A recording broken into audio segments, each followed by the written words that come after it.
وہ دونوں بھائی 40 سال سے آپس میں اتفاق سے رہ رہے تھے۔ ایک بہت بڑا زرعی فارم تھا جس میں 7 گھر تھے۔ دونوں خاندان ایک دوسرے کا خیال رکھتے اور اولادوں میں بھی بہت پیار اور محبت تھی۔ ایک دن دونوں بھائیوں میں کسی بات کو لے کر اختلاف ہو گیا اور ایسا بڑھا کہ نوبت گالی گلوچ تک جا پہنچی۔ چھوٹے بھائی نے غصے میں دونوں گھروں کے درمیان ایک گہری اور لمبی کھائی کھدوا کر اس میں قریبی نہر کا پانی چھوڑ دیا تاکہ ایک دوسرے کی طرف آنے جانے کا راستہ ہی بند ہو جائے۔ اگلے روز بڑے بھائی نے ایک ترخان کو اپنے گھر بلایا اور کہا کہ سامنے والا فارم ہاؤس میرے بھائی کا ہے جس سے آج کل میرا جھگڑا چل رہا ہے۔ اس نے میرے اور اپنے گھروں کے درمیان جانے والے راستے پر ایک گہری کھائی بنا کر اس میں پانی چھوڑ دیا ہے۔ اب میں چاہتا ہوں کہ میرے اور اس کے فارم ہاؤس کے درمیان تم 8 فٹ اونچی باڑ لگاؤ تاکہ نہ میں اس کی شکل دیکھوں اور نہ ہی اس کا گھر میری نظروں کے سامنے آئے، اور یہ کام جلد از جلد مکمل کر کے دے دو جس کی میں تمہیں منہ مانگی اجرت دوں گا۔ ترخان نے سر ہلاتے ہوئے کہا کہ مجھے پہلے آپ وہ جگہ دکھائیں جہاں سے میں نے باڑ کو شروع کرنا ہے تاکہ ہم پیمائش کے مطابق ساتھ والے قصبے سے ضرورت کے مطابق مطلوبہ سامان لا سکیں۔ موقع دیکھنے کے بعد ترخان بڑے بھائی کو ساتھ لے کر قریبی قصبے میں چلا گیا اور 4-5 کاریگروں کے علاوہ ایک بڑی پک اپ پر ضروری سامان لے کر آ گیا۔ ترخان نے اسے کہا کہ اب آپ آرام کریں اور یہ کام ہم پر چھوڑ دیں۔ ترخان اپنے مزدوروں اور کاریگروں سمیت سارا دن رات کام کرتا رہا۔ صبح جب بڑے بھائی کی آنکھ کھلی تو یہ دیکھ کر اس کا منہ لٹک گیا کہ وہاں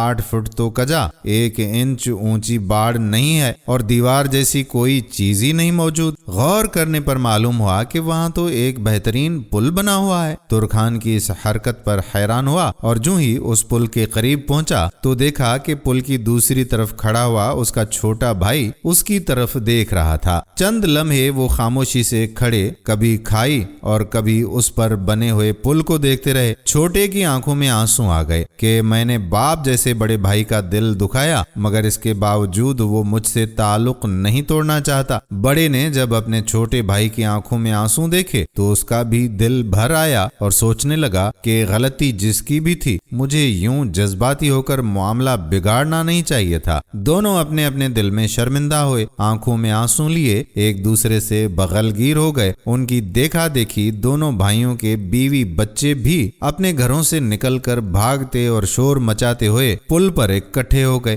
بڑے بھائی نے ترخان کو ڈھونڈنے کے لیے ادھر ادھر نظر دوڑائی تو دیکھا کہ وہ اپنے اوزار پکڑے جانے کی تیاری کر رہا تھا۔ بڑا بھائی جلدی سے اس کے پاس پہنچا اور کہا کہ اپنی اجرت تو لیتے جاؤ۔ ترخان نے کہا کہ اس پل کو بنانے کی اجرت آپ سے نہیں لوں گا بلکہ اس سے لوں گا جس کا وعدہ ہے کہ جو شخص اللہ کی رضا حاصل کرنے کے لیے لوگوں میں صلح کروائے گا اللہ جلد ہی اسے عظیم اجر سے نوازے گا۔ یہ کہہ کر ترخان نے اللہ حافظ کہا اور چل دیا۔ ناظرین، یہ ویڈیو آخر تک آپ نے دیکھی ہے تو بے حد ادب سے گزارش ہے کہ کوشش کریں کہ اس ترخان کی طرح لوگوں کے درمیان پل بنائیں، نہ کہ لوگوں کو ایک دوسرے سے جدا کرنے کا سبب بنے۔ اللہ سے دعا ہے کہ اللہ تعالی ہمیں سیدھے راستے پر چلنے کی توفیق عطا فرمائے، آمین۔ اپنے بھائیوں کے ساتھ، دوستوں کے ساتھ اس ویڈیو کو شیئر ضرور کریں تاکہ کیا پتا کہ آپس میں بھائیوں کی تکرار چل رہی ہو اور یہ ویڈیو دیکھنے کے بعد کوئی ایک دوسرے کو گلے لگا لے۔ اس کا اجر و ثواب آپ کو بھی ملے گا اور ہمیں بھی ملے گا۔ آنے والی ویڈیو تک اپنے میزبان قادر بخش کلہوڑوں کو اجازت دیجیے۔ اللہ حافظ۔